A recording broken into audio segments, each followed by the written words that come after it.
പാനൂർ സ്ഫോടന കേസിൽ നിരപരാധികളായ ഡിവൈഎഫ്ഐ നേതാക്കളെ പ്രതികളാക്കുന്നുവെന്ന CPM സംസ്ഥാന സെക്രട്ടറിയുടെ വാദം തള്ളുകയാണ് പോലീസ്. അറസ്റ്റിലായ ഡിവൈഎഫ്ഐ നേതാവ് അമൽ ബാബുവിനെതിരെ തെളിവുണ്ട് എന്നതാണ് പോലീസ് റിപ്പോർട്ട്. അമൽ തെളിവ് നശിപ്പിക്കാൻ ശ്രമിച്ചുവെന്നും റിമാൻഡ് റിപ്പോർട്ടിൽ പോലീസ് നിലപാട് വ്യക്തമാക്കുന്നു.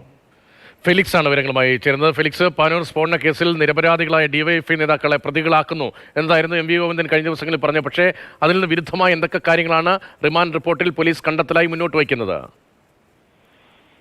രതീഷ്, പോലീസ് റിപ്പോർട്ടിൽ പ്രധാനമായും പറയുന്നത് ഇപ്പോൾ അറസ്റ്റിലായ ഡിവൈഎഫ്ഐ നേതാവ് അമൽ ബാബു, ഈ അമൽ ബാബുവിന് കൃത്യമായി ബോംബ് നിർമ്മാണത്തെ കുറിച്ച് അറിയാമായിരുന്നു എന്നതാണ്. മാത്രമല്ല, അമൽ ബാബുവിനെതിരെ തെളിവുണ്ട്. അമൽ ബാബു ഈ സ്ഫോടനം നടന്ന ഉടനെ ഈ സംഭവ സ്ഥലത്തേക്ക് എത്തുക മാത്രമല്ല, അവിടെ ഉണ്ടായിരുന്ന മറ്റ് ബോംബുകൾ 200 മീറ്റർ അപ്പുറത്ത് ഒളിപ്പിച്ചു വെച്ചു.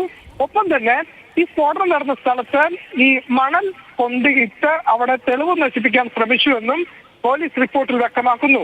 ഇന്നലെ CPM സംസ്ഥാന സെക്രട്ടറി MV ഗോവിന്ദൻ ഇത് സംബന്ധിച്ച് നൽകിയ വിശദീകരണത്തിൽ പറഞ്ഞത് അവിടെ ഇങ്ങനെ ഒരു അത്യാഹിതം സംഭവിച്ചു, അവിടേക്ക് എത്തി സന്നദ്ധ പ്രവർത്തനത്തിന്റെ ഭാഗമായാണ് ഡിവൈഎഫ്ഐ നേതാവ് എത്തിയത്, അവരെ പ്രതിയാക്കുകയാണ് ചെയ്തത് എന്നൊരു ആരോപണമാണ് പ്രധാനമായും MV ഗോവിന്ദന്റെ ഭാഗത്തു നിന്നുണ്ടായതെങ്കിൽ പോലീസ് അത് പൂർണ്ണമായും തള്ളുകയാണ്. കൃത്യമായ തെളിവിന്റെ അടിസ്ഥാനത്തിലാണ് ഈ അറസ്റ്റ് നടന്നിരിക്കുന്നത്. മാത്രമല്ല, ബോംബ് നിർമ്മിച്ച പരിക്കേറ്റവരുമായി ഇയാൾ ഫോണിൽ ബന്ധപ്പെട്ട ആശയവിനിമയം നടത്തിയതടക്കമുള്ള തെളിവുകളും ഇപ്പോൾ പോലീസിന് ലഭിച്ചിട്ടുണ്ട്. ശരി, ഫെലിക്സ് ആണ് വിവരങ്ങൾ നൽകിയത്. പോലീസിന്റെ കണ്ടെത്തലുകളുടെ വിശദാംശങ്ങളാണ് റിമാൻഡ് റിപ്പോർട്ടിലൂടെ പുറത്തു വന്നിരിക്കുന്നത്.